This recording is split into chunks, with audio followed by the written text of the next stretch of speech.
Everyone, मेरा नाम रीना कौशिक और आप लोग देख रहे हैं ये है अबेकस। तो आज मैं आप लोगों को सिखाऊंगी अबेकस पे काउंटिंग लिखना।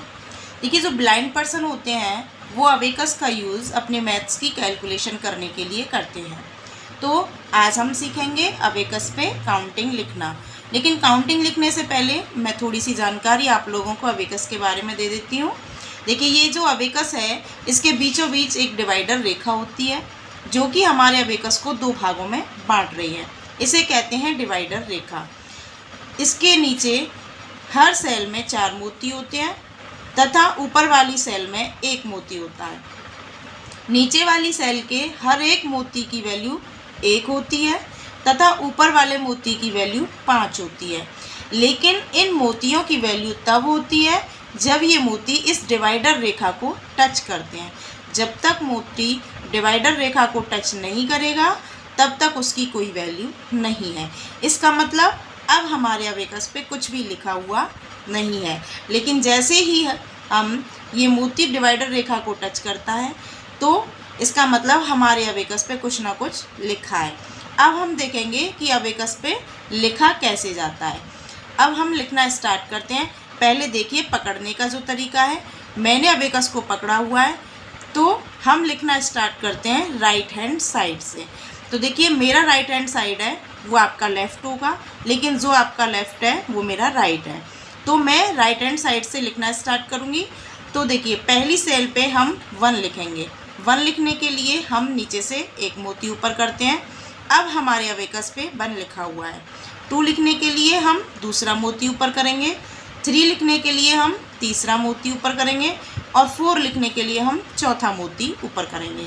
अब हमारे पास नीचे कोई बीट्स नहीं है तो अब हमारे इस रो पे लिखा हुआ है 4। लेकिन 5 लिखने के लिए हम क्या करेंगे, 4 को क्लियर करेंगे तथा ऊपर वाले मोती को नीचे डिवाइडर रेखा से टच करेंगे। इसका मतलब अब हमारी इस सेल पे 5 लिखा हुआ है।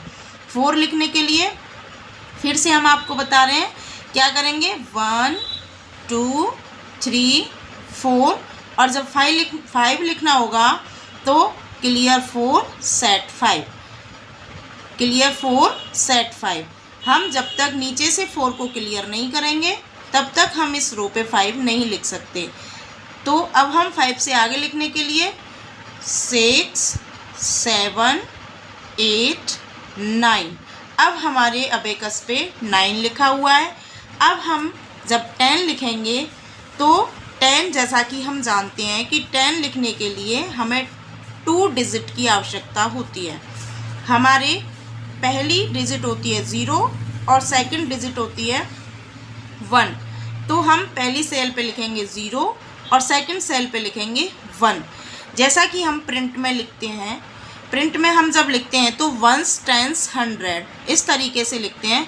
तो सेम ऐसे ही हमारे अबेकस पे भी लिखा जाता है। पहली रो हमारी जो होती है राइट हैंड साइड से वो हमारी 1s की होती है, सेकंड रो हमारी 10s की होती है, थर्ड रो हमारी 100 की होती है तथा फोर्थ रो हमारी 1000 की होती है। और इसी प्रकार हम आगे बढ़ते जाते हैं। तो अब जब हमने 10 लिखा है तो पहली रो पे हमारी 0 है तथा 10s वाली रो पे हमने 1 लिखा हुआ है। इसका मतलब अब हमारे अबेकस पे 10 लिखा है। तो जब हमें 11 लिखना होगा तो 1s वाली रो पे 1 और 10s वाली रो पे भी 1, तो 1 1 11। अब हम 12 लिखेंगे, 13 14 और 15 लिखने के लिए फिर वही 4 क्लियर करेंगे और 5 को ऊपर से सेट करेंगे। तो 1 5 15, अब हमारे अबेकस पे लिखा हुआ है 15। तो 16 लिखने के लिए 16 17 18 19 और 20 जब हम लिखेंगे तो 1s वाली रो पे 0 और 10s वाली रो पे 2 लिखेंगे, 2 0 20। इसी तरीके से हम इस पे काउंटिंग लिखेंगे 100 तक। 100 तक लिखने के बाद जब आप लोग 100 तक काउंटिंग लिख लोगे तो आप कोई भी संख्या इस पर लिख सकते हैं। जैसे कि हमें लिखना है 75, तो 75 लिखने के लिए हम देखते हैं कि 10s वाली रो पे 7 होता है तथा 1s वाली रो पे 5। 75। ऐसे ही एक और संख्या हम लिखते हैं, जैसे हमें लिखना है 63। तो 63 में 3 हमारा वंस पे होता है तथा 6 हमारा टेंस पे होता है, तो 6 3 63। इसी प्रकार हम 100 में भी संख्या लिख सकते हैं, जैसे हमें लिखना है 375। तो 375 लिखने के लिए हमें 100 वाली रो तक का यूज़ करना होगा, तो वंस टेंस 100। तो 100 जब हम लिखेंगे तो हमने लिखना है 375। तो 300 के लिए हम 100 वाली रो पे 3 लिखेंगे, टेंस वाली रो पे 7 लिखेंगे तथा वंस वाली रो पे 5 लिखेंगे। ये हमारा हो गया 375।